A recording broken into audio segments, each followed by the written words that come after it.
বিগত 17 বছর সরকারের আমলে তাকে শেষ করে দিয়েছে।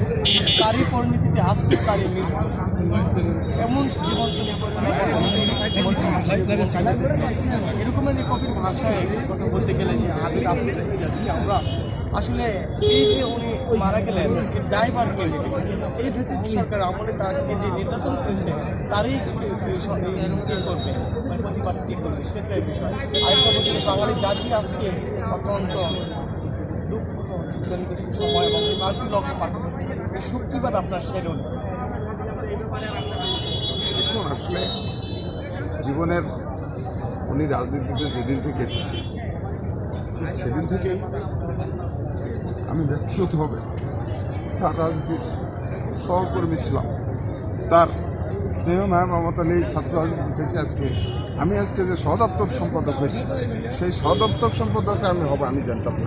উনি হঠাৎ করে আমাকে ডেকেছে, যেদিনকে 3 দিন আগে ডেকেছে, 3 দিন পরে হঠাৎ করে আমাকে একজন চিঠিটা ধরাই দিচ্ছে। এই যে একটা মমতাময় মায়ের একটা দূরদর্শী একটা চিন্তা, এটা পদ্ধতিই প্রমাণিত।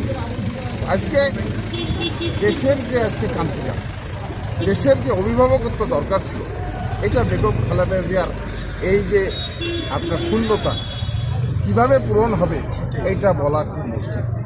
তবে একটু আশাবাদী যে তার যোগ্য উত্তরসূরি আমাদের ভারপ্রাপ্ত চেয়ারম্যান যেভাবে মানুষকে সংগঠিত করছে এবং উনিও নির্যাতিত হওয়ার পরে আজকে 17 বছর পর দেশে আসার পরে মানুষ যে বক্তৃতা করেছে সেই বক্তৃতার মধ্যে দিয়ে মানুষ একটু হলেও খালেদা জিয়া রহমানের প্রতিচ্ছবি তারেক রহমানের মধ্যে দিয়ে স্বপ্ন দেখা শুরু করছে।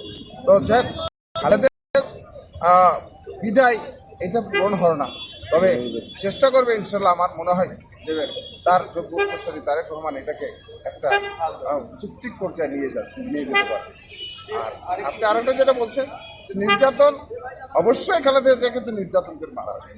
তার জীবনের এই 5-6 বছর জেল থেকে এবং বঙ্গুত্ব জীবন, এটা তো অবশ্যই আমরা স্বাভাবিকভাবে যেদিনকে উনি জেলখানায় যাই সেদিন আমরা এখানে যারা আছি আমাদের নেতৃত্ব সবাই আমরা ওনার সঙ্গে গেছি। আমরা বিশেষ করে মগবাজার থেকে আমরা পর্যন্ত আপনার বক্সিবাজার কোর্ট পর্যন্ত আমরা সবাই এখানে সবাই গেছি।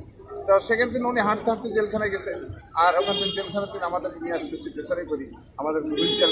অবশ্যই এটা অবশ্যই তাকে নির্যাতন করা হয়েছে। এই যে বাংলাদেশে উনি সর্বপ্রথম প্রধানমন্ত্রী ছিলেন, তিনি তো আপনাদের ছেড়ে কোথাও চলে যায়নি। তিনি তো বলেছেন দেশের বাইরে আমার যাবার কেউ নেই, কোথাও জায়গায় নেই, দেশ আমার দেশের জনগণ আমার।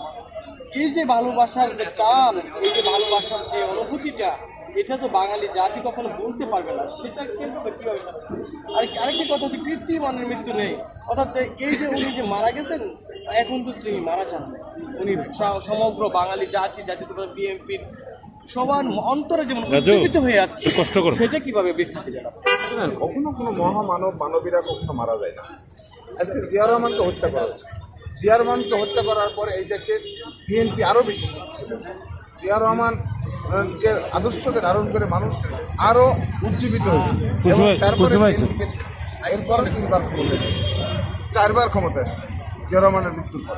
আজকে বেগম খালেদা জিয়া আমাদের পরপারে চলে গেছে, বিশ্বের আড়ালে চলে গেছে, কিন্তু মনের আড়াল থেকে আমাদের এটা মুছে যাবে এবং তাকে আমাদের মনের ভিতরে তার এই কৃত্রিময় জীবন, তার এই সংগ্রামী জীবনের এই চেতনাকে সামনে নিয়েই আমরা ইনশাল্লাহ আগামী দিনে আরও এই দেশের মানুষ আরও ওনাকে স্মরণ করবে এবং উনি বাংলাদেশের মানুষের কাছে সারা জীবনের ন্যায় স্মরণী বরণী হয়ে থাকবে এবং যতদিন পর্যন্ত বাংলাদেশ থাকবে ততদিন পর্যন্ত বেগম খালেদা জিয়া পরিবার স্বর্ণাক্ষরে মানুষের হৃদয়ে থাকবে।